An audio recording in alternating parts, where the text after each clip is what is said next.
नमस्कार मित्रों, स्वागत है आपका मुक्तिका चैनल पर। आज हम जानेंगे सर्वपितृ अमावस्या का महत्व और ग्रहण के समय किए गए कर्मों की अद्भुत शक्ति। लेकिन सबसे पहले एक सवाल, क्या आप जानते हैं कि पितृपक्ष की अमावस्या को ही सर्वपितृ अमावस्या क्यों कहा जाता है?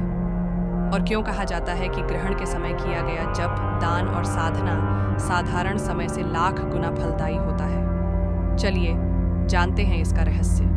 एक सर्वपितृ अमावस्या क्या है? सर्वपितृ अमावस्या यानी पितृपक्ष का अंतिम दिन। इस दिन वे लोग भी अपने पितरों का श्राद्ध कर सकते हैं जिन्हें तिथि याद नहीं है। शास्त्रों में कहा गया है, अज्ञात तिथिना श्राद्धम अमावास्यायां विशेषतः, यानी जिन पूर्वजों की श्राद्ध तिथि ज्ञात नहीं, उनका श्राद्ध अमावस्या को करना चाहिए। सवाल आपसे, क्या आपने कभी सोचा है कि क्यों सिर्फ भोजन कराने से ही पितर प्रसन्न हो जाते हैं? क्योंकि माना जाता है कि अन्न ही प्राण का आधार है, और जब हम पितरों के नाम से अन्न अर्पित करते हैं तो हमारे कर्मों का पुण्य उन तक पहुंचता है। दो, ग्रहण का महत्व। ग्रहण को शास्त्रों में काल का विशेष क्षण कहा गया है। इस समय सूर्य या चंद्र की ऊर्जा बदल जाती है। पितृपक्ष का असली अर्थ, श्री कृष्ण ने यह संदेश दिया कि पितरों का आदर करना केवल एक रस्म नहीं है, बल्कि कृतज्ञता का भाव है। श्राद्ध और तर्पण का महत्व इसलिए है क्योंकि अन्न और जल जीवन का आधार है। जब हम पितरों को अन्न और जल अर्पित करते हैं तो यह प्रतीक है कि हम अपने जीवन का आधार उन्हीं से प्राप्त करते हैं। कृष्ण हमें सिखाते हैं कि सिर्फ कर्मकांड ही नहीं, बल्कि सच्चे मन से आभार व्यक्त करना ही पितृपक्ष का सार है।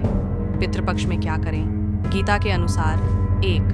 पितरों को स्मरण करते हुए श्राद्ध और तर्पण करें। 2. भूखे और जरूरतमंद को भोजन कराएं, यही सच्चा अन्नदान है।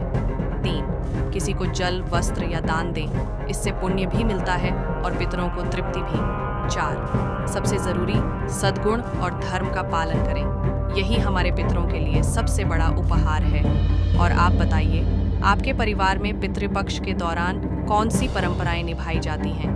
हमें कमेंट में जरूर लिखें। मित्रों, श्री कृष्ण का स्पष्ट संदेश है कि पितरों का आदर करना हमारे जीवन का धर्म है। श्राद्ध और तर्पण केवल कर्मकांड नहीं, बल्कि कृतज्ञता और स्मृति का प्रतीक है।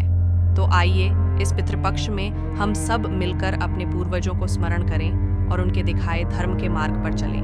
अगर आपको यह वीडियो अच्छा लगा हो तो इसे लाइक कीजिए, शेयर कीजिए और सब्सक्राइब कीजिए मुक्ता चैनल को, ताकि हम आपके लिए और भी सुंदर गीता ज्ञान और वैदिक कथाएं ला सकें। जय श्री कृष्ण।